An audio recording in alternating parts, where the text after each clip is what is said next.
Hi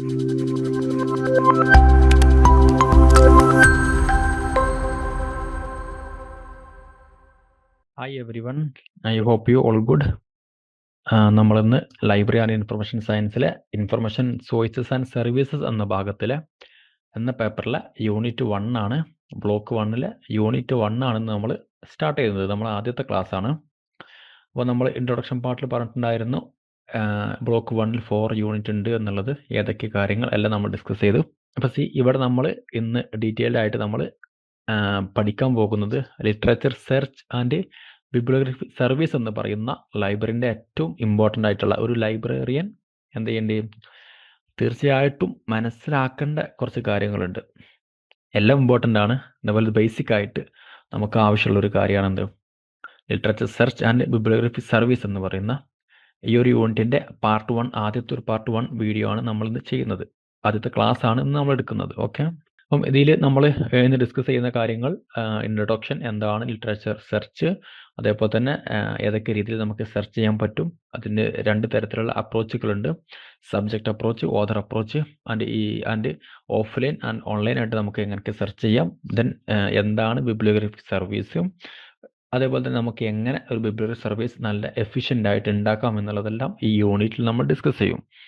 okay, then നമ്മൾ first നമ്മൾ കേൾക്കുന്നത് ലിറ്ററേച്ചർ സെർച്ച് എന്ന് പറയുന്നൊരു ടേമാണ്. അപ്പം നമ്മളൊക്കെ പണ്ട് എന്ത് ചെയ്തിട്ടുണ്ടായിരിക്കും, ലിറ്ററേച്ചർ എന്നുള്ള കാര്യങ്ങൾ നമ്മൾ ഒരുപാട് മുന്നേ കേട്ടിട്ടുണ്ടായിരിക്കും. ഇപ്പോൾ ഡിഗ്രി കഴിഞ്ഞ ആളുകളാണെങ്കിലും അല്ലെങ്കിൽ +2 കഴിഞ്ഞിട്ടുള്ള ആളുകളാണെങ്കിൽ തന്നെ എന്താണ് നമ്മൾ ലിറ്ററേച്ചർ എന്ന് പറയുന്ന ടേം നമ്മൾ കേട്ടിട്ടുണ്ടായിരിക്കും. അപ്പോൾ നമ്മുടെ മൈൻഡിലൊക്കെ ഉള്ളത് പൊതുവെ ലിറ്ററേച്ചർ എന്ന് പറഞ്ഞാൽ അത് വെറും എന്താണ് ഫിക്ഷൻ നോവൽസ് ആണ്, ഒരു നോൺ ഫിക്ഷൻ നോവൽസ് മാത്രം ആണ് എന്നുള്ളതാണ്.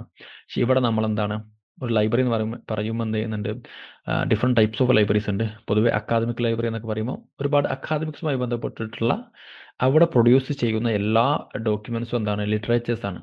അതായത് റിസർച്ച് ആർട്ടിക്കിൾ, അവിടുത്തെ ടെക്സ്റ്റ് ബുക്കുകൾ, അതേപോലെ തന്നെ അവിടെ ഉണ്ടാക്കുന്ന ക്വസ്റ്റ്യൻ പേപ്പറുകളാണെങ്കിൽ അത്, അതേപോലെ തന്നെ കോൺഫറൻസ് പേപ്പറുകൾ, പിന്നെ വേറെ ഒരുപാടുണ്ട്, മോണോഗ്രാഫ്സ്, ഇങ്ങനെ ഒരുപാട് കാര്യങ്ങളുണ്ട്. ഇതെല്ലാം എന്താണ് ലിറ്ററേച്ചേഴ്സ് ആണ്. വെറും എന്താണ് ഒരു നോവൽസ് മാത്രമല്ല ലിറ്ററേച്ചേഴ്സ് എന്നുള്ളത് ആദ്യം മനസ്സിലാക്കുക.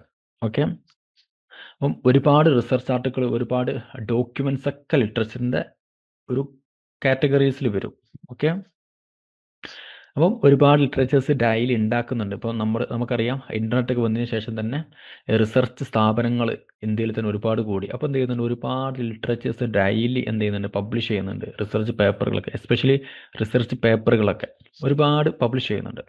അപ്പം അതിൽ നമുക്ക് എന്ത് ചെയ്യാൻ പറ്റും, എങ്ങനെ ഇഫക്റ്റീവായിട്ട് സെർച്ച് ചെയ്യാൻ പറ്റുമെന്നുള്ളതാണ്. അപ്പോൾ നമ്മൾ ഈ ക്ലാസ് കേൾക്കുമ്പോൾ തന്നെ എന്താണ്, ഞാൻ ഇൻട്രൊഡക്ഷൻ ക്ലാസ്സിൽ പറഞ്ഞിട്ടുണ്ടായിരുന്നു, നമ്മളൊരു ലൈബ്രറിയൻ ആണ് എന്നുള്ളൊരു പോയിന്റ് ഓഫ് വ്യൂ മാത്രം വേണം നമ്മൾ ക്ലാസ് കേൾക്കാൻ എന്നുള്ളത്. അപ്പം ഇവിടെ എന്താ വെച്ചാൽ ലൈബ്രറിക്ക് ഒരാൾ വന്നിട്ട് ചോദിക്കുകയാണ്. അപ്പോൾ ലൈബ്രറിക്ക് എന്ത് ചെയ്യുന്നുണ്ടാവും, അക്കാദമിക് ലൈബ്രറി ആണെങ്കിൽ അവിടെ ഡിഫറെൻറ്റ് ഡിപ്പാർട്ട്മെൻറ്റും ഡിഫറെൻറ്റ് സബ്ജക്റ്റിൽ പഠിക്കുന്ന ആളുകൾ വരും.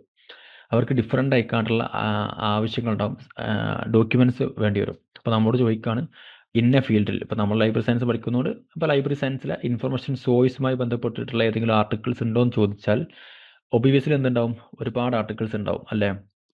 അപ്പോൾ അത് നമുക്ക് എങ്ങനെ ആൾക്ക് എടുത്തു കൊടുക്കാം എന്നുള്ളതാണ് നമ്മളിവിടെ പഠിക്കുന്നത്. അപ്പം അതിൽ ബേസിക് ആയിട്ട് എന്താണ് എങ്ങനെ ലിറ്ററേച്ചർ സെർച്ച് ചെയ്യാമെന്നാണ് പറയുന്നത്.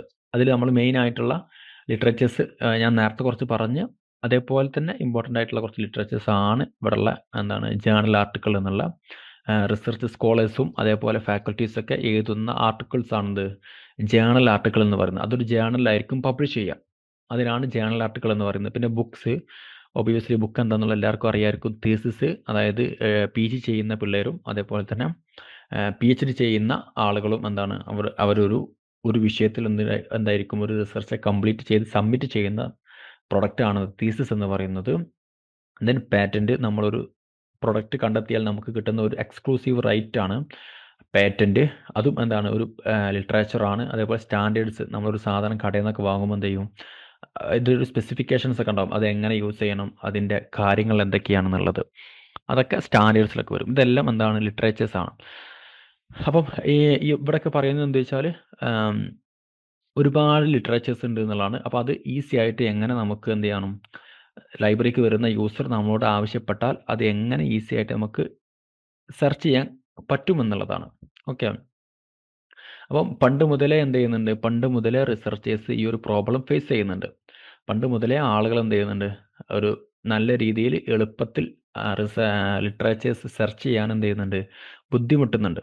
അപ്പം കാരണം ലിറ്ററേച്ചേഴ്സ് എന്തായിരിക്കും, പല ലാംഗ്വേജിലുള്ള ലിറ്ററേച്ചേഴ്സ് ഉണ്ടാവും, പല ഓൺലൈനിലും ഓഫ്ലൈനിലും പബ്ലിഷ് ചെയ്യുന്നുണ്ടാവും, quarterly, yearly, half yearly publish ചെയ്യുന്നുണ്ടാവും, ഡിഫറെൻറ്റ് സ്ഥാപനങ്ങൾ പബ്ലിഷ് ചെയ്യുന്നുണ്ടാവും. അപ്പോൾ ഇതെല്ലാം കിട്ടുക എന്ന് പറഞ്ഞാൽ, ഇതെല്ലാം വായിക്കുക എന്നുള്ളത് ബുദ്ധിമുട്ടുള്ളതായിട്ടുള്ള കാര്യമാണ്.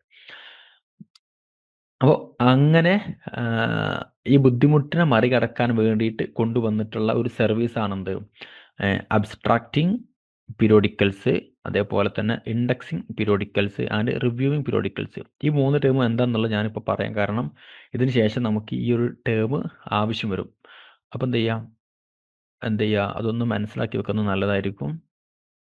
അപ്പം ഈ താഴെ പറഞ്ഞിട്ടുള്ള അബ്സ്ട്രാക്റ്റിംഗ് പീരിയോഡിക്കൽസ് എന്ന് പറഞ്ഞാൽ അബ്സ്ട്രാക്റ്റിങ്ങും ഇൻഡെക്സിങ് പീരിയോഡിക്കൽസും റിവ്യൂയിങ് പീരിയോഡിക്കൽസും, ഇത് മൂന്നും എന്താണ്, സെക്കൻഡറി സോഴ്സ് ഓഫ് ഇൻഫർമേഷൻ ആണ്. പ്രൈമറി സോഴ്സ് അല്ല, സെക്കൻഡറി സോഴ്സ് ആണ്. അപ്പോൾ ഈ സെക്കൻഡറി സോഴ്സ് എന്ന് പറഞ്ഞാൽ പ്രൈമറി ആയിട്ടുള്ള പ്രൈമറി ആയിട്ടുള്ള ഡാറ്റകളിൽ നിന്ന്, അതായത് ബുക്ക്, തീസിസ്, പാറ്റേൺ, ഇതൊക്കെ പ്രൈമറി ആണ്. ജേണൽ ആർട്ടിക്കിൾസ് ഒക്കെ ഇതെല്ലാം ലിസ്റ്റ് ചെയ്തിട്ട് ഉണ്ടാക്കുന്നതാണ്, ഇതിൽ നിന്ന് ഉണ്ടാക്കുന്നതാണ് സെക്കൻഡറി സോഴ്സുകൾ. ഓക്കെ. അപ്പോൾ അബ്സ്ട്രാക്റ്റിംഗ് എന്ന് പറഞ്ഞാൽ ഇപ്പോൾ ഒരു റിസർച്ച് ആർട്ടിക്കിളിൻ്റെ എന്ത് ചെയ്യുക, ഒരു സമ്മറി, ഒരു എക്സാക്ട് സമ്മറി അല്ല അബ്സ്ട്രാക്ട് എന്ന് പറഞ്ഞാൽ.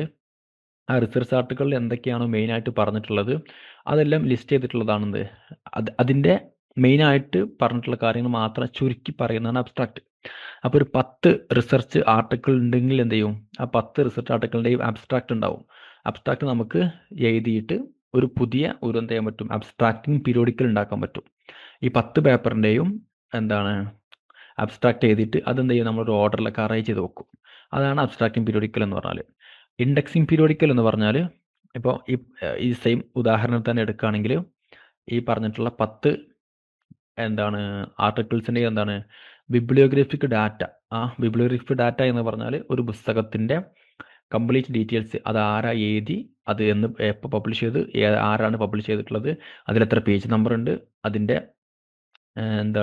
വോളിയം, എഡിഷൻ, ഇതൊക്കെയാണ് ബിബ്ലിയോഗ്രഫി ഡീറ്റെയിൽസ് എന്ന് പറഞ്ഞാൽ. അപ്പം ഈ ബിബ്ലിയോഗ്രഫി ഡീറ്റെയിൽസ് ഒക്കെ എഴുതി വെക്കുന്നതാണെന്ത്, ഇൻഡെക്സിങ് പീരിയോഡിക്കൽസ് എന്ന് പറഞ്ഞാൽ. അതൊക്കെ എന്തിനാ വെച്ചാൽ നമുക്ക് ഈസി ആയിട്ട് അത് സെർച്ച് ചെയ്യാൻ വേണ്ടിയിട്ടാണ് അങ്ങനെ ചെയ്യുന്നത്. ഓക്കെ. പിന്നെ ഇൻഡെക്സിങ് പീരിയോഡിക്കൽസിൽ എന്തുണ്ടാവില്ല, ആ ഒരു റിസർച്ച് ആർട്ടിക്കിളിൻ്റെ സമ്മറി ഒന്നും ഉണ്ടാവില്ല. ഓക്കെ. ജസ്റ്റ് അതിൻ്റെ ബിബ്ലിയോഗ്രഫി ഡാറ്റ മാത്രമേ ഉണ്ടാവുള്ളൂ. പൊതുവെ അത് അറേഞ്ച് ചെയ്യുന്ന സബ്ജക്റ്റ് വൈസോ അല്ലെങ്കിൽ ഓതർ വൈസ് ഒക്കെ ആയിരിക്കും ചെയ്യുന്നത്. അതേപോലെ തന്നെ റിവ്യൂവിങ് പീരിയോഡിക്കൽസ് എന്ന് പറയുന്ന ഒരു കോൺസെപ്റ്റ് ഉണ്ട്. അതായത് ഇതേ എക്സാമ്പിൾ എടുക്കുകയാണെങ്കിൽ തന്നെ ഈ 10 ആർട്ടിക്കിൾസിൻ്റെ 10 ഡിഫറെൻ്റ് ആയിട്ടുള്ള ആർട്ടിക്കിൾസിൻ്റെ റിവ്യൂ റിവ്യൂ ആയിരിക്കും അതിലുണ്ടാവുക. റിവ്യൂ എന്ന് പറയുമ്പോൾ ഒന്നുകൂടി ക്രിട്ടിക്കൽ ആയിക്കാണ്ടുള്ള റിവ്യൂ ഒക്കെ ആയിരിക്കും. ആ ആർട്ടിക്കിൾസ് എന്താണ് മെയിനായിട്ട് പറഞ്ഞിട്ടുള്ളത്, പിന്നെ അതേപോലെ തന്നെ റിവ്യൂ എഴുതുന്ന ആളെ ഒപ്പീനിയനും കൂടി അതിലുണ്ടാവും. ഇതെല്ലാം സെക്കൻഡറി സോഴ്സുകളാണ്. അപ്പം ഇതൊക്കെയാണ് നമ്മൾ ചെയ്യുന്നത്, ലിറ്ററേച്ചർ സെർച്ച് ചെയ്യാൻ വേണ്ടി ഹെൽപ്പ് ചെയ്യുന്ന സെക്കൻഡറി സോഴ്സുകൾ. ഓക്കെ. അതുകൊണ്ടാണ് ഇതെല്ലാം ഇവിടെ ഡിസ്കസ് ചെയ്യുന്നത്. അപ്പോൾ നമുക്ക് നോക്കാം എങ്ങനെ ഒരു ലിറ്ററേച്ചർ ഇഫക്റ്റീവായിട്ട് സെർച്ച് ചെയ്യാന്നുള്ളത്. സിമ്പിളാണ് ലിറ്ററേച്ചർ നമുക്ക് എങ്ങനെ സെർച്ച് ചെയ്യാന്നുള്ളത്. പൊതുവെ 2 ടെക്നിക്കാണ് നമ്മുടെ സിലബസിൽ പറയുന്നത്. 2 രീതിയിൽ നമുക്ക് സെർച്ച് ചെയ്യാൻ പറ്റും. ഒന്ന് സബ്ജക്റ്റ് അപ്രോച്ചും, 2 ഓതർ അപ്രോച്ച് എന്നുള്ളൂ. സബ്ജക്റ്റ് അപ്രോച്ച് എന്ന് പറഞ്ഞാൽ തന്നെ നമുക്ക് നമ്മൾ ലൈബ്രറിയൻ ആകുമ്പോൾ നമ്മോട് വന്നിട്ട് പറയും, ഇന്ന സബ്ജക്റ്റിൽ എനിക്കൊരു നമ്മോട് പറയുന്നത് ഇന്ന ടോപ്പിക്കുമായി ബന്ധപ്പെട്ടുള്ള ആർട്ടിക്കിൾ വേണമെന്ന് പറയും. അപ്പോൾ നമ്മൾ എന്ത് ചെയ്യുന്നു, ആ ടോപ്പിക്കിൻ്റെ സബ്ജക്റ്റ് നോക്കിയിട്ട് അതിൻ്റെ ബേസിൽ അത് ലിറ്ററേച്ചർ സെർച്ച് ചെയ്തിട്ട് ആ ലൈബ്രറിക്ക് വന്ന റിസർച്ചറിനോ അല്ലെങ്കിൽ യൂസർക്ക് അയാൾക്ക് വേണ്ടി ഡാറ്റ നമ്മൾ കൊടുക്കുന്നു. ഓതർ അപ്രോച്ച് എന്ന് പറയുമ്പോൾ ഡിഫറെൻറ്റ് ടൈപ്പ് ഓഫ് അപ്രോച്ചാണ്. അതായത് ഇവിടെ സബ്ജക്റ്റ് വൈസ് അല്ല, നമ്മൾ ആദ്യം ഒരു ഓതറെ കണ്ടെത്തും, പിന്നെ ആ ഓതർ എഴുതിയിട്ടുള്ള ആർട്ടിക്കിൾ നോക്കിയിട്ട് ആ ആർട്ടിക്കിൾ ഫോളോ ചെയ്തിട്ട് നമ്മൾ വേറെ ആർട്ടിക്കിളിലേക്ക് എത്തുന്നത്, അത് നമ്മൾ ഡിസ്കസ് ചെയ്യും. അപ്പോൾ ഒന്നുകൂടി മനസ്സിലാവും. അപ്പം ഇവിടെ നമ്മൾ ഫസ്റ്റ് ഡിസ്കസ് ചെയ്യുന്നത് സബ്ജക്റ്റ് അപ്രോച്ച്. എന്താണ് സബ്ജക്റ്റ് അപ്രോച്ച് എന്നുള്ളത്? സോ ഇവിടെ ഫസ്റ്റ് സ്റ്റെപ്പ് പറയുന്നുണ്ട്. ഈ ഫസ്റ്റ് സ്റ്റെപ്പിൽ പറയുന്നുണ്ട് റിക്വസ്റ്റ് ഫോർ ലിറ്ററേച്ചർ സെർച്ച് എന്നുള്ളത്. ലൈബ്രറിക്ക് വരുന്ന ഒരു യൂസർ ആദ്യം ഒരു റിക്വസ്റ്റ് ഉണ്ടാവും. ആൾക്ക് ചെയ്യേണ്ടി വരും, ഒരു പ്രത്യേക ലിറ്ററേച്ചർ ആവശ്യം ഉണ്ടാവും, ഒരു പ്രത്യേക ടോപ്പിക്കിൽ പ്രത്യേക ലിറ്ററേച്ചേഴ്സ് ആവശ്യം ഉണ്ടാവും. അപ്പോൾ നമ്മൾ ചെയ്യണം, ആ ഒരു റിക്വസ്റ്റുമായിട്ടായിരിക്കും ലൈബ്രറി യൂസർ വരിക. അപ്പോൾ നമ്മൾ ആദ്യം മനസ്സിലാക്കേണ്ടത് purpose and scope of the researcher എന്നാണ്. ആ റിസർച്ചർ ട്രാക്ക് നമ്മളൊന്ന് മനസ്സിലാക്കണം. അദ്ദേഹത്തിൻ്റെ പർപ്പസ് എന്താണെന്നുള്ളത് മനസ്സിലാക്കണം. സെക്കൻഡ്, അദ്ദേഹം കൊണ്ടുവന്ന ടോപ്പിക്കിൻ്റെ സ്കോപ്പ് എന്താണെന്ന് മനസ്സിലാക്കാം. ഈ പർപ്പസ് നമ്മൾ എന്തിനാണ് മനസ്സിലാക്കുന്നത്? പർപ്പസ് എന്തിനാണ് മനസ്സിലാക്കുന്നത് വെച്ചാൽ, ചില ആളുകൾ വരുന്നത് അവർക്ക് ലെക്ചർ എടുക്കാൻ വേണ്ടിയിട്ടുള്ള നോട്ട്സ് കിട്ടാനായിരിക്കും. അപ്പോൾ എന്ത് ചെയ്യാം, ലെക്ചറിന് വേണ്ടിയിട്ടാണെങ്കിൽ നമുക്ക് കുറച്ച് റെഫറൻസ് മതി, ഒരുപാട് റെഫറൻസിൻ്റെ ആവശ്യമില്ല. കാരണം ലെക്ചർ എടുക്കാൻ വേണ്ടിയിട്ടാണ്, ക്ലാസ് എടുക്കാൻ വേണ്ടിയിട്ടാണ്. ചില ആളുകൾ വരുന്നത് റിസർച്ച് നടത്താനായിരിക്കും. മീൻസ് അവർക്ക് റിസർച്ച് നടത്താനായിരിക്കും. അപ്പം അവർക്ക് അവരുടെ ടോപ്പിക്കിൽ മുന്നേ നടന്നിട്ടുള്ള എല്ലാ റിസർച്ചും കിട്ടണം. എന്നാൽ മാത്രമേ എന്ത് ചെയ്യാൻ പറ്റുള്ളൂ, അവർക്ക് പുതിയ റിസർച്ച് ചെയ്യാൻ പറ്റുള്ളൂ, റിസർച്ച് ഗ്യാപ്പ് കിട്ടുള്ളൂ. അപ്പോൾ എന്ത് ചെയ്യണം, നമുക്കൊന്നുകൂടി വൈഡായിട്ട് എന്ത് ചെയ്യേണ്ടി വരും, നമുക്ക് ലിറ്ററേച്ചർ സെർച്ച് ചെയ്ത് കൊടുക്കേണ്ടി വരും. അല്ലെങ്കിൽ പിന്നെ ഫോർ ദി എക്സാമിന് വേണ്ടിയിട്ടുള്ള, അപ്പോൾ എക്സാമിന് വേണ്ടിയിട്ടാണെങ്കിൽ നമുക്ക് എന്ത് ചെയ്യാം, ഈ പ്രീവിയസ് ക്വസ്റ്റ്യൻസുമായി ബന്ധപ്പെട്ടുള്ള ക്വസ്റ്റ്യൻ ബാങ്കുകൾ, ഇങ്ങനത്തെ കാര്യങ്ങൾ മാത്രം കൊടുത്താൽ മതി. റിസർച്ച് ആർട്ടിക്കിൾ കൊടുക്കേണ്ട ആവശ്യമൊന്നുമില്ല. അപ്പോൾ ആദ്യം എന്ത് ചെയ്യുക, പർപ്പസ് മനസ്സിലാക്കുക. ദെൻ അടുത്ത് നമ്മൾ മനസ്സിലാക്കേണ്ട സ്കോപ്പാണ്. സ്കോപ്പിൽ എന്തൊക്കെ വരുന്നത് വെച്ചാൽ, എന്താണ്, ഈ ലൈബ്രറിക്ക് വരുന്ന ആൾ എന്താണ്, ഏത് ടൈപ്പ് ഓഫ് സ്റ്റഡിയാണ് അദ്ദേഹത്തിന് വേണ്ടിയെന്നുള്ളത്. അതായത് ഇപ്പോൾ ജിയോഗ്രഫിക്കൽ ഏരിയ എന്നൊരു ഉദാഹരണമാണ്. അതായത് ഇപ്പോൾ ഇന്ത്യയിൽ മാത്രം നടന്നിട്ടുള്ള സ്റ്റഡി മതിയോ, അല്ലെങ്കിൽ ഇന്ത്യയിൽ തന്നെ കേരളത്തിൽ മാത്രം നടന്നിട്ടുള്ള സ്റ്റഡി മതിയോ, ഇങ്ങനെ, അല്ലെങ്കിൽ ലോകത്ത് നടന്ന എല്ലാ സ്റ്റഡിയും വേണോ എന്നുള്ളത്. അതേപോലെ തന്നെ ഏത് ലാംഗ്വേജിൽ വേണം, ഇംഗ്ലീഷ് വേണോ, അതോ സ്പാനിഷ് വേണോ, ജർമ്മൻ വേണോ, അങ്ങനെ, അതോ മലയാളത്തിലുള്ളത് മാത്രം മതിയോ, ഇതാണ് സ്കോപ്പ് കൊണ്ട് നമ്മൾ ഉദ്ദേശിക്കുന്നത്. പിന്നെ ഏത് ഫോം ഓഫ് ഡോക്യുമെൻ്റ് വേണം, ജേണൽ ആർട്ടിക്കിൾ മാത്രം മതിയോ, അതോ പാറ്റൻസ് മാത്രം. ഇപ്പോൾ ചില ആളുകൾക്ക് സ്റ്റഡി നടത്തുന്നത് പാറ്റൻറ്റുമായി ബന്ധപ്പെട്ട് മാത്രമായിരിക്കും. അപ്പോൾ എന്ത് ചെയ്താൽ മതി, അവർക്ക് പാറ്റൻറ്റുമായി ബന്ധപ്പെട്ടിട്ടുള്ള ഡോക്യുമെൻറ്റ്സ് മാത്രം കിട്ടിയാൽ മതിയായിരിക്കും, അല്ലേ? അപ്പം എന്താണ്, അങ്ങനെയാണ്. അപ്പോൾ എന്താണ്, അവർക്ക് അവരുടെ സ്കോപ്പ് നമ്മൾ മനസ്സിലാക്കി കഴിഞ്ഞാൽ നമ്മുടെ സെർച്ചും എന്തായിരിക്കും, ഒന്നുകൂടി ഈസി ആവും. ഓക്കെ. ഇപ്പോൾ നമ്മൾ ഇവിടെ ഒരു ടേം പറയുന്നുണ്ട്, ആ ടേം ഇമ്പോർട്ടൻ്റ് ആണ്, റെഫറൻസ് ഇൻ്റർവ്യൂ എന്നുള്ളത്. ഈ റെഫറൻസ് ഇൻ്റർവ്യൂ എന്ന് പറഞ്ഞാൽ, ഇപ്പോൾ ലൈബ്രറിക്ക് ഒരു ആവശ്യമായിട്ട് വരുന്ന യൂസറെ എന്ത് ചെയ്യാണ്, നമ്മൾ ഇൻ്റർവ്യൂ നടത്തുക. അദ്ദേഹത്തിൻ്റെ ആവശ്യകത എന്തൊക്കെയാണ്, അദ്ദേഹത്തിൻ്റെ പർപ്പസ് എന്താണ്, സ്കോപ്പ് എന്താണ്, ഇങ്ങനെ നടത്തുന്നതിനെ നമ്മൾ വിളിക്കുന്ന പേരാണ് റെഫറൻസ് ഇൻ്റർവ്യൂ എന്നുള്ളത്. ഇവിടെ പറയുന്നുണ്ട്, ഇൻ്റർവ്യൂവിങ് ദി ഇൻഫർമേഷൻ സീക്കർ. ലൈബ്രറിക്ക് വരുന്ന ഒരു ഇൻഫർമേഷനും ആവശ്യപ്പെട്ട് വരുന്ന ഒരാളെ നമ്മൾ ഇൻ്റർവ്യൂ ചെയ്യുക. അദ്ദേഹത്തിൻ്റെ ആവശ്യം എന്താണ്, അദ്ദേഹത്തിന് എന്തൊക്കെ വേണം, എന്തൊക്കെ വേണ്ട എന്നുള്ളതൊക്കെ മനസ്സിലാക്കാൻ വേണ്ടി നമ്മൾ ഒരുപാട് ചോദ്യങ്ങൾ ചോദിക്കും. അതിൻ്റെ ഒരു ടേമാണെന്ത്, റെഫറൻസ് ഇൻ്റർവ്യൂ എന്നുള്ളത്. സിമ്പിൾ ടേമാണ്. ദെൻ നമ്മൾ എന്ത് ചെയ്തു, ഇപ്പോൾ നമ്മൾ ഫസ്റ്റ് സ്റ്റെപ്പിലാണ്, നമുക്ക് ആദ്യം സ്കോപ്പും പർപ്പസൊക്കെ മനസ്സിലാക്കുന്നു. അപ്പോൾ നമ്മൾ എന്ത് ചെയ്യണം, സ്കോപ്പും ഇതൊക്കെ മനസ്സിലാക്കി കഴിഞ്ഞാൽ നമ്മൾ പിന്നെ എന്ത് ചെയ്യണം, അദ്ദേഹം തന്ന സബ്ജക്റ്റ് ടോപ്പിക് എന്താണെന്നുള്ളത് മനസ്സിലാക്കണം ആദ്യം. അതൊരു സിംഗിൾ സബ്ജക്റ്റ് ആണോ എന്നുള്ളത്. ചിലപ്പോൾ എന്തായിരിക്കും, രണ്ട് സബ്ജക്റ്റ് ആയിരിക്കും. ഇപ്പോൾ എന്താണ്, ഒരു ഉദാഹരണം പറയുകയാണെങ്കിൽ ആർട്ടിഫിഷ്യൽ ഇൻ്റലിജൻസ് ഇൻ ലൈബ്രറി എന്നായിരിക്കും. അപ്പോൾ ഇവിടെ നിന്നുണ്ട് ആർട്ടിഫിഷ്യൽ ഇൻ്റലിജൻസ് പറയുന്ന സബ്ജക്റ്റ് ഉണ്ട്, ലൈബ്രറീസ് എന്ന് പറയുന്ന ഒരു സബ്ജക്റ്റ് ഉണ്ട്. അങ്ങനെ, അല്ലെങ്കിൽ ചിലപ്പം ഒറ്റ സബ്ജക്റ്റിന് മാത്രമായിരിക്കും. ഇങ്ങനെ നമുക്ക് മനസ്സിലാക്കാം. പിന്നെ നമ്മൾ സെർച്ച് ചെയ്യുമ്പോൾ എന്ത് ചെയ്യണം, നമ്മൾ സിനോണിംസ് ഒക്കെ യൂസ് ചെയ്യണം. ഇപ്പം ഒരു കാര്യത്തിൽ തന്നെ നമ്മൾ എന്ത് ചെയ്യുന്നുണ്ട്, പല ടേമുകൾ യൂസ് ചെയ്യുന്നുണ്ട്. ഇപ്പം ഗുഡ് എന്ന് പറയുന്ന നല്ലതെന്നാണ്, അതിന് ബെറ്റർ എന്ന വാക്ക് നമുക്ക് യൂസ് ചെയ്യാം, വെരി ഗുഡ് എന്നുള്ള വാക്കൊക്കെ യൂസ് ചെയ്യാം. അപ്പോൾ നമ്മൾ സെർച്ച് ചെയ്യുമ്പോൾ എന്ത് ചെയ്യണം, ഇതേപോലത്തെ സിനോണിംസ് ഒക്കെ നമ്മൾ യൂസ് ചെയ്ത് സെർച്ച് ചെയ്താലാണ് ഒന്നുകൂടി നമുക്ക് നല്ല അടിപൊളിയായിക്കാണ്ട് സെർച്ച് ചെയ്യാൻ കിട്ടുള്ളൂ. അങ്ങനെയാണ് ഒരുപാട് ആർട്ടിക്കിൾസ് കിട്ടുള്ളൂ നമുക്ക്. ഇപ്പോൾ ഒരു ആർട്ടിക്കിൾ പബ്ലിഷ് ചെയ്യുമ്പോൾ എന്ത് ചെയ്യും, ആളുകൾ പല ടേമിലായിരിക്കും അതിൻ്റെ ടൈറ്റിൽ കൊടുക്കുക. ഓക്കെ, പൊതുവെ നമ്മൾ ടൈറ്റിൽ വെച്ചിട്ടായിരിക്കുമല്ലോ നമ്മൾ സെർച്ച് ചെയ്യുക. ദെൻ ഡേറ്റ് നമ്മൾ നോക്കും. അതായത് ഇപ്പം ചില കൺസെപ്റ്റൊക്കെ വന്നിട്ടുള്ളത്, ഇപ്പം ആർട്ടിഫിഷ്യൽ ഇൻ്റലിജൻസ് എന്ന് പറയുന്ന കൺസെപ്റ്റ് തന്നെ 1956 1953 ശേഷം വന്നിട്ടുള്ളതാണ്. അപ്പോൾ നമുക്ക് ഇങ്ങനത്തെ ഒരു ഡേറ്റ് ഒക്കെ നമ്മൾ മനസ്സിലാക്കി എന്ത് ചെയ്യേണ്ട, അതിന് മുന്നേ നടന്നിട്ടുള്ള ലിറ്ററേച്ചർ നമുക്ക് സെർച്ച് ചെയ്യേണ്ട ആവശ്യമില്ല. കാരണം അതിന് മുന്നേ ലിറ്ററേച്ചേഴ്സ് ഒന്നും ഉണ്ടാവില്ല. കാരണം ഇത് 1956 ശേഷം വന്ന കൺസെപ്റ്റാണ്. അതേപോലെ തന്നെ ഉദാഹരണത്തിന് 2020 ശേഷം വന്ന ഒരു കൺസെപ്റ്റ് ആണെന്നുണ്ടെങ്കിൽ, പുതിയൊരു കൺസെപ്റ്റ് ആണെങ്കിൽ എന്ത് ചെയ്താൽ മതി, നമുക്കത് 20 ശേഷമുള്ള ലിറ്ററേച്ചേഴ്സ് നോക്കിയാൽ മതി. അതിൻ്റെ മുന്നുള്ള ലിറ്ററേച്ചേഴ്സ് എന്ത് ചെയ്യേണ്ട, നോക്കേണ്ട ആവശ്യമില്ല. അങ്ങനെ ഒരുപാട് കാര്യങ്ങളുണ്ട്. Time, geographical area, language, form of document, ഏതൊക്കെ കാര്യങ്ങളാണ് നമ്മൾ നോക്കിയിട്ട് എന്ത് ചെയ്യാം, അതേ രീതിയിൽ നമുക്ക് സെർച്ച് ചെയ്താൽ മതി. ഇപ്പോൾ ലാംഗ്വേജിൻ്റെ കേസ് തന്നെ പറയുകയാണെങ്കിൽ എന്ത് ചെയ്യുക, ഇംഗ്ലീഷ് ലാംഗ്വേജിൽ മാത്രമുള്ള ലിറ്ററേച്ചേഴ്സ് മതി എന്ന് പറഞ്ഞാൽ നമുക്ക് വേറെ ലാംഗ്വേജ് ഒന്നും നോക്കേണ്ട ആവശ്യമില്ല.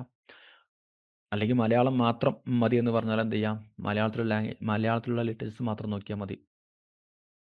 അപ്പോൾ നമ്മൾ ഓൾറെഡി എന്ത് ചെയ്തു, സ്റ്റെപ്പ് 1 കഴിഞ്ഞ്, നമ്മൾ സ്റ്റെപ്പ് 1 നമ്മൾ എന്ത് ചെയ്തു, നമ്മളിങ്ങനെ ഒരു അരിച്ചെടുത്ത് എന്തൊക്കെ ചെയ്യുവാണെന്നുള്ളത്, അതിൻ്റെ സ്കോപ്പും പർപ്പസൊക്കെ മനസ്സിലാക്കി, പിന്നെ എങ്ങനെയൊക്കെ നമുക്ക് സെർച്ച് ചെയ്യാമെന്നുള്ളത് മനസ്സിലാക്കി. അപ്പം പിന്നെ വരുന്നതാണ് എന്ത്, സ്റ്റെപ്പ് 2 എന്നുള്ളത്. അപ്പം ഇവിടെ പറയുന്നുണ്ട്, there are numerous published bibliography on various subject എന്നുള്ളത്. ഇപ്പോൾ ലോകത്തിൽ ഒരുപാട് സബ്ജക്റ്റ് ഉണ്ട്. ഈ ഓരോ സബ്ജക്റ്റിലും എന്തുണ്ട്, ഓൾറെഡി ഓരോ ലൈബ്രറീസോ അല്ലെങ്കിൽ ഓരോരോ ഓർഗനൈസേഷൻസ് എന്ത് ചെയ്തിട്ടുണ്ട്, ബിബ്ലിയോഗ്രഫീസ് ഉണ്ടാക്കി വെച്ചിട്ടുണ്ട്. ബിബ്ലിയോഗ്രഫീസ് എന്ന് പറഞ്ഞാൽ ഇപ്പം ഒരു സബ്ജക്റ്റിൽ എന്ത് ചെയ്യുക, ആ സബ്ജക്റ്റിൽ ഇതുവരെ പബ്ലിഷ് ചെയ്തിട്ടുള്ള എല്ലാ ആർട്ടിക്കിൾസ്, കോൺഫറൻസ് പേപ്പർ, അതേപോലെ തന്നെ പാറ്റന്റ്, ഈ സ്റ്റാൻഡേർഡ്സ്, ഇങ്ങനത്തെ എല്ലാം എന്ത് ചെയ്തിട്ടുണ്ടാവും, അതിൻ്റെ എല്ലാം ഡീറ്റെയിൽസ് എന്ത് ചെയ്തിട്ടുണ്ടാവും, എഴുതി വെച്ചിട്ടുണ്ടായിരിക്കും. അതാണ് പബ്ലിഷ്ഡ് ബിബ്ലിയോഗ്രഫി എന്ന് പറഞ്ഞാൽ. ചിലത് 2025 വരെയുള്ളത് ചെയ്തിട്ടുണ്ടാവും, ചിലത് 2020 വരെ ചെയ്തിട്ടുണ്ടാവുള്ളൂ, ചിലത് 1990 വരെ ചെയ്തിട്ടുണ്ടാവുള്ളൂ, പിന്നെ അങ്ങോട്ട് ചെയ്തിട്ടുണ്ടാവില്ല. ഇങ്ങനെ പല ടൈപ്പിലും ചെയ്തിട്ടുണ്ടായിരിക്കും. അതാണ് പബ്ലിഷ്ഡ് ബിബ്ലിയോഗ്രഫി എന്ന് പറഞ്ഞാൽ. അപ്പോൾ നമ്മൾ ആദ്യം ഒരു ലിറ്ററേച്ചർ സെർച്ച് ചെയ്യുന്ന സമയത്ത് നമ്മൾ നോക്കേണ്ടി, നമ്മോട് പറയുന്നത് നമ്മൾ എന്ത് ചെയ്യണം, ഇങ്ങനത്തെ പബ്ലിഷ്ഡ് ബിബ്ലിയോഗ്രഫി ഉണ്ടോ എന്നുള്ളത് നമ്മൾ എന്ത് ചെയ്യണം, ആദ്യം നോക്കണം. അപ്പം ഇങ്ങനത്തെ ഓൾറെഡി എന്താണ് നമ്മോട് ലൈബ്രറിക്ക് വന്ന ഒരാൾ പറഞ്ഞ് ഇന്ന ടോപ്പിക്കിൽ സെർച്ച് ചെയ്യാൻ പറഞ്ഞ്, അപ്പോൾ നമ്മൾ എന്ത് ചെയ്യണം, ഓൾറെഡി പബ്ലിഷ്ഡ് ബിബ്ലിയോഗ്രഫി ഉണ്ടോ എന്ന് നോക്കണം നമ്മളോട് നോക്കാൻ പറഞ്ഞ ടോപ്പിക്കിൽ. അങ്ങനെ ഉണ്ടെന്നുണ്ടെങ്കിൽ എന്ത് ചെയ്യാൻ പറ്റും, ആ ബിബ്ലിയോഗ്രഫി നോക്കിയാൽ നമുക്ക് മനസ്സിലാവും ആ ടോപ്പിക്കിൽ ഏതൊക്കെ സബ്ജക്റ്റുകൾ മുന്നേ ആൾക്കാർ സ്റ്റഡി നടത്തിയിട്ടുണ്ട് അല്ലെങ്കിൽ പബ്ലിഷ് ചെയ്തിട്ടുണ്ട് എന്നുള്ളത്. അപ്പോൾ നമ്മുടെ സെർച്ച് ഭയങ്കര ഈസിയാണ്, നമുക്ക് കൂടുതൽ സെർച്ച് ചെയ്യേണ്ട ആവശ്യമൊന്നുമില്ല. ഓക്കെ, അപ്പം അതിന് നമ്മൾ നോക്കേണ്ട എന്താണ്, അത് നോക്കേണ്ട കുറച്ച് ഡോക്യുമെൻറ്റ്സ് ആണ് ഇവിടെ പറയുന്നത്. വെസ്റ്റർമാൻ തിയോഡോർ എ വേൾഡ് ബിബ്ലിയോഗ്രഫി എന്നൊക്കെ പറയുന്ന ഒരുപാട് ഡോക്യുമെൻറ്റ്സുകളുണ്ട്. അതൊക്കെ നമുക്ക് എന്ത് ചെയ്യാം, റെഫർ ചെയ്യാൻ പറ്റും, നോക്കാൻ പറ്റും. എന്നിട്ട് അതിലുണ്ടാവും, അതിൽ ഓരോ സബ്ജക്റ്റുകളുണ്ട്. അപ്പോൾ നമുക്ക് വേണ്ട സബ്ജക്റ്റിൻ്റെ കീഴിൽ പോയിട്ട് നമുക്ക് നോക്കിയാൽ മതി ഏതൊക്കെ പേപ്പറുകൾ പബ്ലിഷ് ചെയ്തിട്ടുണ്ടെന്നുള്ളത്. ഇതെല്ലാം പ്രിൻ്റാണ്, കാരണം പണ്ട് കാലത്ത് എന്തായിട്ടുള്ളതാണ്, പണ്ട് കാലത്ത് മീൻസ് ഇൻ്റർനെറ്റ് ഒക്കെ വരുന്നതിന് കുറച്ച് മുന്നേ ഉള്ളതാണ്. അങ്ങനെ നമുക്ക് എന്ത് ചെയ്യാം, ഓൾറെഡി പബ്ലിഷ് ചെയ്ത ബിബ്ലിയോഗ്രഫി ഉണ്ടോ നോക്കാം. അതേപോലെ തന്നെ അത് മാത്രമല്ല, ഇത് മുന്നേ പറഞ്ഞ മാത്രമല്ല, ഇവിടെയുണ്ട് ബിബ്ലിയോഗ്രഫി ഇൻഡെക്സ് പറഞ്ഞ വേറെ ഒരുപാട് സോഴ്സുകളുണ്ട്. 2, 3, 4 ഇങ്ങനത്തെ ഒരുപാട് ഇതുണ്ട്. ഇതെല്ലാം നമുക്ക് നോക്കാം. ഇതെല്ലാം നമ്മൾ നോക്കുന്നത് എന്താണ്, നമുക്ക് കിട്ടിയ സബ്ജക്റ്റിൻ്റെ ബേസിലാണ് നമ്മൾ നോക്കുക. ഇത് നോക്കിയിട്ട് എന്ത് ചെയ്യുന്നു, അപ്പം അത് നോക്കാം. ഇതെല്ലാം ഇപ്പം മുന്നേ പറഞ്ഞതെല്ലാം എന്താണ്, പ്രിന്റ് ഫോമിലാണ്. അതിനുശേഷം എന്ത് ചെയ്യാൻ പറ്റും, നമുക്കിപ്പം എന്താണ്, ഇൻ്റർനെറ്റിലൂടെയും നമുക്ക് നോക്കാൻ പറ്റും. ഓൾറെഡി പബ്ലിഷ് ചെയ്തിട്ടുള്ള ആർട്ടിക്കിൾസും ഉണ്ടോ ഇല്ല എന്നുള്ളതൊക്കെ എന്ത് ചെയ്യാൻ പറ്റും, നമുക്ക് നോക്കാൻ പറ്റും. അതിനാണ് വേൾഡ് വൈഡ് വെബ് എന്ന് പറഞ്ഞത്, ഇൻ്റർനെറ്റാണ്. വെബ്സൈറ്റിലൂടെ നമുക്ക് നോക്കാം. ദെൻ എന്താണ്, OCLC, ഡെൽനെറ്റ് എന്നൊക്കെ പറയുന്നുണ്ട്. OCLC എന്ന് പറഞ്ഞാൽ ഒരു ഓർഗനൈസേഷനാണ്, ഡെൽനെറ്റും ഓർഗനൈസേഷനാണ്. ഇവരൊക്കെ മേ ബി എന്ത് ചെയ്തിട്ടുണ്ടായിരിക്കും, ഓൾറെഡി ലിസ്റ്റ് ചെയ്ത് വെച്ചിട്ടുണ്ടായിരിക്കും ഒരു പർട്ടിക്കുലർ സബ്ജക്റ്റിൽ നടന്നിട്ടുള്ള സ്റ്റഡികളൊക്കെ. അങ്ങനെ ഉണ്ടെന്നുണ്ടെങ്കിൽ എന്ത് ചെയ്യാം, നമുക്കത് ഈസി ആയിട്ട് കിട്ടും. ഓക്കെ, അപ്പോൾ നമ്മൾ നോക്കേണ്ടത് ഓൾറെഡി പബ്ലിഷ് ചെയ്തിട്ടുള്ള ബിബ്ലിയോഗ്രഫീസ് നമ്മൾ നോക്കുന്നത്. അപ്പോൾ നമുക്കിവിടെ 2 പോസിബിലിറ്റീസ് ആണ് വരിക. അതിൽ ഒന്നാമത്തെ പോസിബിലിറ്റിയാണ് ഇവിടെ പറയുന്നത്. പോസിബിലിറ്റി 1ൽ പറയുന്നത്, consulting the source you may locate 1 or more bibliographies. നമ്മളിങ്ങനെ സെർച്ച് ചെയ്യുമ്പോൾ എന്ത് ചെയ്യുന്നു, നമുക്ക് ഒന്നോ അതിലധികമോ ബിബ്ലിയോഗ്രഫീസ് കിട്ടും എന്നാണ്. മേ ബി നമുക്ക് കിട്ടാം, കിട്ടാതിരിക്കാം. അങ്ങനെ നമുക്ക് എന്ത് ചെയ്യാം, നമുക്ക് വേണ്ട ബിബ്ലിയോഗ്രഫീസ് കിട്ടിക്കഴിഞ്ഞാൽ നമ്മുടെ പണി കഴിഞ്ഞു. നമുക്ക് എന്ത് ചെയ്യാം, ആ ബിബ്ലിയോഗ്രഫിൻ്റെ ഫോട്ടോ കോപ്പി എടുത്തിട്ട് എന്ത് ചെയ്യാം, നമുക്ക് വന്ന റിസർച്ചിൽ കൊടുക്കാം. അതോടുകൂടി നമ്മളെ സെർച്ച് കഴിഞ്ഞ് നമുക്ക് കിട്ടേണ്ട കാര്യം കിട്ടി. പക്ഷേ ഇനി വേറൊരു പ്രശ്നം കൂടിയുണ്ട്. നമ്മളിങ്ങനെ സെർച്ച് ചെയ്തു, അവിടെ എന്തുണ്ട്, ഓൾറെഡി ബിബ്ലിയോഗ്രഫി ഉണ്ട്. പക്ഷേ എന്താണ്, അത് ഇവിടെ പറയുന്നുണ്ട് 1980 വരെയുള്ളതേ ഉള്ളൂ. 1980 വരെയുള്ളതേ ഉള്ളൂ. അപ്പോൾ പിന്നെന്താണ്, ഇത് 2025 ആണെങ്കിൽ അതിന് ശേഷമുള്ള ബിബ്ലിയോഗ്രഫീസ് ഒന്നും ഇതിലില്ല. 1980 ശേഷം പബ്ലിഷ് ചെയ്ത ആർട്ടിക്കിൾസ് ഒന്നുമില്ല. അപ്പോൾ നമ്മൾ എന്ത് ചെയ്യണം, അത് നമ്മൾ കണ്ടെത്തണം. അല്ലെങ്കിൽ ഇപ്പോൾ ഉദാഹരണത്തിന് എന്താണ്, ഒരു ബിബ്ലിയോഗ്രഫി ഉണ്ട്, നമ്മുടെ സബ്ജക്റ്റിൽ പറ്റിയ ബിബ്ലിയോഗ്രഫി നമുക്ക് കിട്ടി. പക്ഷേ അതെന്താണ് 2020 വരെ ഉള്ളൂ. പക്ഷേ എന്ത് ചെയ്യണം, നമുക്ക് 25 വരെയുള്ളത് വേണം. കാരണം 2025 നമ്മോട് ഇങ്ങനത്തെ ഒരു ആവശ്യം ഒരു റിസർച്ചർ ചോദിക്കുന്നത്. അപ്പോൾ നമ്മൾ എന്ത് ചെയ്യണം, അതിന് ശേഷം വന്നിട്ടുള്ള ബിബ്ലിയോഗ്രഫീസ് എന്ത് ചെയ്യണം, നമ്മൾ എന്താണ് സെർച്ച് ചെയ്യണം. അതിനാണ് നമ്മളിവിടെ അടുത്തൊരു സ്റ്റെപ്പ് ഫോളോ ചെയ്യുന്നത്. ഓക്കെ, അപ്പം ഇപ്പം നമ്മളെന്താണ്, പിന്നെ പോസിബിലിറ്റി 2 എന്ന് പറയുന്ന ഒരു സംഭവം കൂടി ഇവിടെ ഉണ്ട്. അതായത് ഇപ്പം നമ്മൾ പോസിബിലിറ്റി 1ൽ എന്ത് ചെയ്തു, ഓൾറെഡി നമുക്ക് 2 കാര്യങ്ങളാണുള്ളത്. ഒന്ന്, നമുക്ക് എന്താണ് പോസിബിലിറ്റി 1ൽ പറഞ്ഞ പോലെ നമുക്ക് ഓൾറെഡി പബ്ലിഷ് ചെയ്ത ബിബ്ലിയോഗ്രഫി കിട്ടി, നമ്മുടെ പണി കഴിഞ്ഞു എന്നുള്ളത്. അല്ലെങ്കിൽ എന്താണ്, നമുക്ക് ബിബ്ലിയോഗ്രഫി കിട്ടി, പക്ഷേ എന്താണ്, അത് അപ് ടു ഡേറ്റ് അല്ല എന്നുള്ളൊരു പ്രശ്നമുണ്ട്. അപ് ടു ഡേറ്റ് അല്ല എന്നുള്ളത്. അപ്പോൾ നമ്മൾ എന്ത് ചെയ്യണം, അപ് ടു ഡേറ്റ് ആക്കണം. അത് നമ്മുടെ ചെയ്യേണ്ട പണിയാണ്. അല്ലെങ്കിൽ എന്താണ്, നമ്മളിങ്ങനെ സെർച്ച് ചെയ്തിട്ടും നമ്മുടെ ടോപ്പിക്കിൽ എന്തില്ല, ഓൾറെഡി പബ്ലിഷ് ചെയ്തിട്ടുള്ള ബിബ്ലിയോഗ്രഫീസ് ഒന്നും നമുക്ക് കിട്ടിയില്ല. ഓൾറെഡി പബ്ലിഷ് ചെയ്തിട്ടുള്ള ബിബ്ലിയോഗ്രഫീസ് ഒന്നും നമുക്ക് കിട്ടിയില്ല.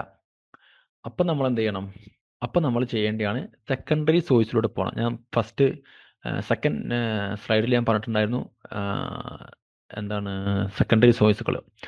ഇപ്പം നമുക്ക് എന്താണ് രണ്ട് കാര്യങ്ങൾ വന്നു. ഒന്ന് അപ് ടു ഡേറ്റ് ആയിട്ടുള്ള ബിബ്ലിയോഗ്രഫീസ് കിട്ടിയില്ല, അല്ലെങ്കിൽ എന്താണ് നമുക്ക് ഒരു ബിബ്ലിയോഗ്രഫിയും കിട്ടിയിട്ടില്ല നമുക്ക് വേണ്ട സബ്ജക്റ്റിൽ. അപ്പോൾ നമുക്ക് പോകേണ്ട പാത്താണെന്ത് സെക്കൻഡറി സോഴ്സിലൂടെ പോകണം. എന്നാൽ മാത്രമേ എന്തുള്ളൂ സെക്കൻഡറി സോഴ്സ് ആയിരിക്കും എന്ത് ഓൾറെഡി ലേറ്റസ്റ്റ് ആയിട്ട് പബ്ലിഷ് ചെയ്തിട്ടുള്ള ആർട്ടിക്കിൾസിൻ്റെ ഒക്കെ ഡീറ്റെയിൽസ് കൊടുത്തിട്ടുണ്ടായിരിക്കുക.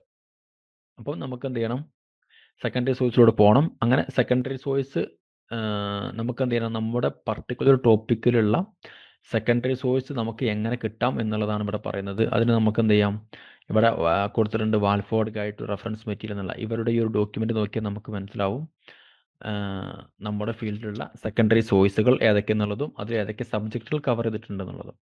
ഓക്കെ, ഇവിടെ വീണ്ടും പറയുന്നുണ്ട് അപ്പാർട്ട് ഫ്രം ദിസ് ടു, ആ ടു മാത്രമല്ലാണ്ട് എന്ത് ചെയ്യുന്നുണ്ട്, വേറെ ഉൾറിച്ച് പീരിയോഡിക്കൽസ് ഉണ്ട്. അങ്ങനെ ഒരുപാട് പീരിയോഡിക്കൽസ് ഉണ്ട്. അതിലൂടെയൊക്കെ നമുക്ക് എന്ത് ചെയ്യാൻ പറ്റും, ഓൾറെഡി പബ്ലിഷ് ചെയ്തിട്ടുള്ള ബിബ്ലിയോഗ്രഫീസ് ഉണ്ടോ ഇല്ല എന്നുള്ളത് നമുക്ക് നോക്കാൻ പറ്റും. ഓൾറെഡി പബ്ലിഷ് ചെയ്തിട്ടുള്ള ബിബ്ലിയോഗ്രഫീസ് ഉണ്ടോയെന്നല്ല, നമുക്ക് എന്താണ് ഇത് ഉണ്ടോ എന്നുള്ളത്, അതായത് സെക്കൻഡറി സോഴ്സുകൾ ഏതൊക്കെയാണെന്നുള്ളത്. അങ്ങനെ എന്ത് ചെയ്തു, നമ്മൾ ഓൾറെഡി സെക്കൻഡറി സോഴ്സുകൾ ഉണ്ടോ എന്ന് നോക്കി. അങ്ങനെ നോക്കുമ്പോൾ എന്ത് ചെയ്യുന്നു, അവിടെ ഒരു 4 സിറ്റുവേഷൻസ്, മാക്സിമം 4 സിറ്റുവേഷൻസ് വരും.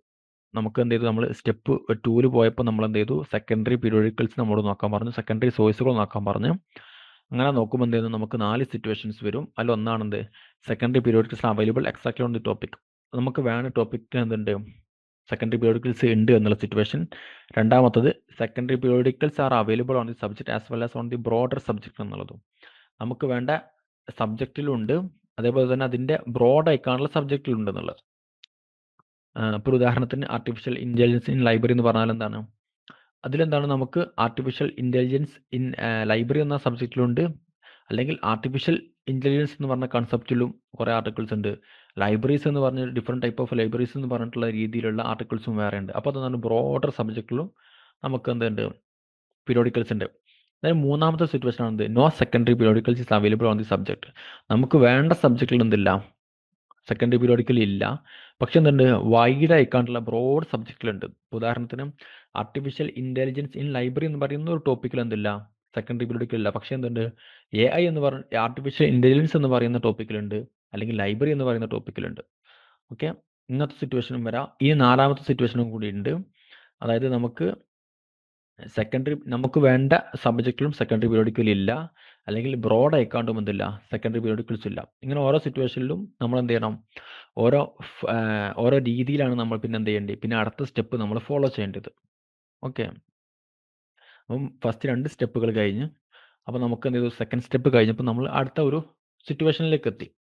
ഇങ്ങനെ 4 സിറ്റുവേഷൻ ഉണ്ട്. ഇവിടെ നമ്മൾ 2 സിറ്റുവേഷൻ നമ്മൾ ഡിസ്കസ് ചെയ്യും ഇപ്പം ഈ ഒരു ക്ലാസ്സിൽ. അതിൽ ഫസ്റ്റ് സിറ്റുവേഷൻ ആണ് സെക്കൻഡറി പീരിയോഡിക്കൽസ് ആണ് available exactly on the topic എന്നുള്ളത്. നമുക്ക് വേണ്ട ടോപ്പിക്കിൽ എന്തുണ്ട്, എക്സാക്ട്ലി എന്തുണ്ട്, എന്താണ് സെക്കൻഡറി പീരിയോഡിക്കൽസ് ഉണ്ട് എന്നുള്ളത്. സെക്കൻഡറി പീരിയോഡിക്കൽസ് ഞാൻ പറഞ്ഞ്, ഒന്ന് അബ്സ്ട്രാക്റ്റിംഗ് പീരിയോഡിക്കൽ, രണ്ടാമത്തെ ഇൻഡെക്സിംഗ് പീരിയോഡിക്കൽ, മൂന്നാമത്തെ റിവ്യൂയിങ് പീരിയോഡിക്കൽ. അങ്ങനെ നമുക്ക് എന്ത് ചെയ്തു, ഈ 3 സെക്കൻഡറി സോഴ്സുകളും നമുക്ക് വേണ്ട സബ്ജക്റ്റിൽ ഉണ്ട് എന്നുണ്ടെങ്കിൽ എന്ത് ചെയ്യാം, നമ്മൾ ആദ്യം റിവ്യൂവിംഗ് പീരിയോഡിക്കൽ നോക്കുക. റിവ്യൂവിംഗ് പീരിയോഡിക്കൽ ഉണ്ട് എന്നുണ്ടെങ്കിൽ എന്ത് ചെയ്യുക, അതെടുക്കുക. ഈ റിവ്യൂവിംഗ് പീരിയോഡിക്കലിൻ്റെ പ്രത്യേകത എന്താ വെച്ചാൽ, ഇപ്പം റിവ്യൂവിംഗ് പീരിയോഡിക്കൽ എന്തായിരിക്കും, ഓൾമോസ്റ്റ് എല്ലാ ഇതിനു മുന്നേ നടന്ന സ്റ്റഡികളും എന്ത് ചെയ്തിട്ടുണ്ടായിരിക്കും, ലിസ്റ്റ് ചെയ്തിട്ടുണ്ടായിരിക്കും. അതുകൊണ്ടാണ്, പിന്നെ അതുപോലെ തന്നെ അത് ഒരു ക്രിട്ടിക്കൽ റിവ്യൂ ഒക്കെ നടത്തിയിട്ടുണ്ടായിരിക്കും. അതുകൊണ്ടാണ് റിവ്യൂവിംഗ് പീരിയോഡിക്കൽ ഉണ്ടെങ്കിൽ എന്ത് ചെയ്യുക, അത് ആദ്യം ചൂസ് ചെയ്യാന്ന് പറയുന്നത്. അങ്ങനെ നമുക്ക് എന്താണ്, നമുക്കൊരു റീസെൻ്റ് ആയിക്കാണ്ടുള്ള ഇപ്പോൾ 2025 തന്നെ പബ്ലിഷ് ചെയ്തിട്ടുള്ള ഒരു റിവ്യൂ ആർട്ടിക്കിൾ നമുക്ക് കിട്ടിക്കഴിഞ്ഞാൽ എന്ത് ചെയ്യാൻ പറ്റും, അതിന് മുന്നേ നടന്നിട്ടുള്ള എല്ലാ സ്റ്റഡികളും എന്തായിട്ടുണ്ടായിരിക്കും, ആ റിവ്യൂ ആർട്ടിക്കിൾ മെൻഷൻ ചെയ്തിട്ടുണ്ടായിരിക്കും, അതിൽ ലിസ്റ്റ് ചെയ്തിട്ടുണ്ടായിരിക്കും. അതുകൊണ്ട് എന്ത് ചെയ്യുക, നമുക്ക് വേണ്ട കാര്യം നമുക്ക് കിട്ടും. നമ്മോട് എന്താണ് റിസർച്ച് ചോദിച്ചിട്ടുള്ളത്, ലൈബ്രറിക്ക് വന്ന യൂസർ ചോദിച്ചിട്ടുള്ളത്, ആ ഒരു ക്വയറി എന്ത് ചെയ്യും, നമുക്കിവിടെ മീറ്റ് ചെയ്യാൻ കഴിയും. ഓക്കെ, അദ്ദേഹത്തിന് വേണ്ട ഡീറ്റെയിൽസൊക്കെ നമുക്ക് കൊടുക്കാൻ കഴിയും. അതോടുകൂടി നമ്മൾ എന്ത് ചെയ്യും, നമ്മുടെ മീൻസ് ലിറ്ററേച്ചർ സെർച്ച് നമുക്കിവിടെ നിർത്താൻ പറ്റും. കാരണം ഓൾറെഡി നമ്മൾ പബ്ലിഷ്ഡ് ബിബ്ലിയോഗ്രഫീസ് നോക്കി, ഒന്നില്ലെങ്കിൽ അത് കിട്ടി, അല്ലെങ്കിൽ അത് കിട്ടിയപ്പോൾ എന്താണ് അപ്ഡേറ്റ് അല്ല എന്നുള്ളതും, അല്ലെങ്കിൽ നമുക്ക് തീരെ കിട്ടിയില്ല എന്നുള്ളതും. ആ സമയത്താണ് നമ്മൾ ഈ ഒരു സ്റ്റെപ്പിലേക്ക് പോകുന്നത്, സെക്കൻഡറി സോഴ്സുകൾ നോക്കുന്നത്. അപ്പോൾ സെക്കൻഡറി സോഴ്സിൽ നമുക്ക് എന്താണ് റിവ്യൂവിംഗ് പീരിയോഡിക്കൽസ് കിട്ടിക്കഴിഞ്ഞാൽ, അതും റീസെൻറ്റ് റിവ്യൂവിംഗ് പീരിയോഡിക്കൽസ് കിട്ടിക്കഴിഞ്ഞാൽ എന്ത് ചെയ്തു, നമ്മുടെ പരിപാടി കഴിഞ്ഞു. നമുക്ക് എന്ത് ചെയ്യാം, ഈ റിവ്യൂവിംഗ് പീരിയോഡിക്കൽസ് തന്നെ ഓൾമോസ്റ്റ് എല്ലാം ലിസ്റ്റ് ചെയ്തിട്ടുണ്ടായിരിക്കും ഇതിന് മുന്നേ നടന്ന സ്റ്റഡീസുകൾ. ഓക്കെ. ഇനി അതല്ല, വേറെ സിറ്റുവേഷൻ വരുന്നത് നമുക്ക് റീസെൻ്റ് ആയിക്കാണ്ടുള്ള റിവ്യൂവിങ് പീരിയോഡിക്കൽ കിട്ടിയില്ല എന്നുള്ളതാണ്. അപ്പോൾ നമ്മൾ എന്ത് ചെയ്യണം? ബാക്കി നമ്മൾ എന്ത് ചെയ്യണം? ഇപ്പോൾ 2020 വരെ അല്ലെങ്കിൽ 22 വരെയുള്ള റിവ്യൂവിങ് 2022ത്തെ റിവ്യൂവിങ് പീരിയോഡിക്കൽ നമുക്ക് കിട്ടിയത് എന്നുണ്ടെങ്കിൽ എന്ത് ചെയ്യണം? അപ്പോൾ നമുക്ക് 23, 24, 25 നമ്മൾ എന്ത് ചെയ്യണം? നമ്മൾ പുതിയ റഫറൻസ് ഉണ്ടാക്കണം. അതായത് പുതിയ ബിബ്ലിയോഗ്രഫി നമ്മൾ ഉണ്ടാക്കണം. ഇപ്പോൾ 2023, 24, 25 പബ്ലിഷ് ചെയ്തിട്ടുള്ള നമ്മുടെ ടോപ്പിക്കുമായി ബന്ധപ്പെട്ടുള്ള ആർട്ടിക്കിൾസ് നമ്മൾ എന്ത് ചെയ്യണം? കണ്ടെത്തണം. അതിന് കണ്ടെത്താൻ നമ്മളെ ഹെൽപ്പ് ചെയ്യുന്നതാണ് എന്ത്? മേ ബി റിവ്യൂവിങ് പീരിയോഡിക്കൽസ് ആയിരിക്കും 2022 വരെ 2022 വരെ ഉണ്ടാവുള്ളൂ. 23, 24 ഉണ്ടാവില്ല. അതൊരു എക്സാമ്പിളാണ്. പക്ഷെ എന്തായിരിക്കും അവിടെ എന്തുണ്ടാവും? അബ്സ്ട്രാക്റ്റിംഗ് പീരിയോഡിക്കലോ അല്ലെങ്കിൽ ഇൻഡെക്സിങ് പീരിയോഡിക്കലോ ഉണ്ടാവാൻ ചാൻസ് ഉണ്ട് 2025 വരെ ഉള്ളത്. അങ്ങനെയൊക്കെ ചാൻസുകൾ ഉണ്ടാവല്ലോ. ഓക്കെ. അപ്പോൾ നമ്മൾ എന്ത് ചെയ്യുക? ഇപ്പോൾ ഇവിടുത്തെ ഒരു ഉദാഹരണം പറഞ്ഞാൽ 23 വരെയുള്ള റിവ്യൂവിങ് പീരിയോഡിക്കലേ ഉള്ളൂ. അപ്പോൾ നമ്മൾ എന്ത് ചെയ്യണം? പിന്നെ നമുക്ക് എന്ത് ചെയ്യണം? 2025 വരെ ഇതിന് മുന്നേ നടന്നിട്ടുള്ള സ്റ്റഡികളൊക്കെ ഏതൊക്കെയെന്നുള്ളത് മനസ്സിലാക്കാൻ വേണ്ടിയിട്ടും നമ്മൾ എന്ത് ചെയ്യുന്നു? അബ്സ്ട്രാക്റ്റിംഗ് പീരിയോഡിക്കൽസും നോക്കുന്നു, ഇൻഡെക്സിംഗ് പീരിയോഡിക്കൽസും നോക്കുന്നു. അവരും എന്തായിരിക്കും? ഓൾറെഡി ഇതുവരെ പബ്ലിഷ് ചെയ്തിട്ടുള്ള പേപ്പേഴ്സൊക്കെ ലിസ്റ്റ് ചെയ്തിട്ടുണ്ടായിരിക്കും. ഒന്നുകിൽ അതിൻ്റെ അബ്സ്ട്രാക്ട് ഉണ്ടാക്കും, അല്ലെങ്കിൽ അതിൻ്റെ ബിബ്ലിയോഗ്രഫി ഡീറ്റെയിൽസ് ഉണ്ടാവും. അങ്ങനെ എന്ത് ചെയ്യാം? നമുക്ക് എന്നിട്ട് 2022 വരെയുള്ള റിവ്യൂവിങ് പീരിയോഡിക്കൽ നമ്മൾ എടുത്തിട്ട് ബാക്കി റെഫറൻസ് നമ്മൾ എന്ത് ചെയ്യുന്നു? അബ്സ്ട്രാക്റ്റിംഗ് പീരിയോഡിക്കൽസൊന്നും ഇൻഡെക്സിംഗ് പീരിയോഡിക്കൽസൊന്നും എടുത്തിട്ട് എന്ത് ചെയ്യുന്നു? റിസർച്ചർക്ക് കൊടുക്കുന്നു. ഓക്കെ. അതോടുകൂടി എന്ത് ചെയ്തു? നമ്മുടെ ഈ ഒരു പ്രോസസ്സ് കഴിഞ്ഞു. ഓക്കെ. അപ്പോൾ ഇവിടെ മനസ്സിലാക്കേണ്ട, റിവ്യൂവിങ് പീരിയോഡിക്കൽ ഉണ്ട് എന്നുണ്ടെങ്കിൽ എന്ത് ചെയ്യുക? അത് ലേറ്റസ്റ്റ് ആയിട്ടുള്ള റിവ്യൂ പീരിയോഡിക്കൽ ഉണ്ട് എന്നുണ്ടെങ്കിൽ പിന്നെ വേറെ ഒന്നിൻ്റെ ആവശ്യമില്ല.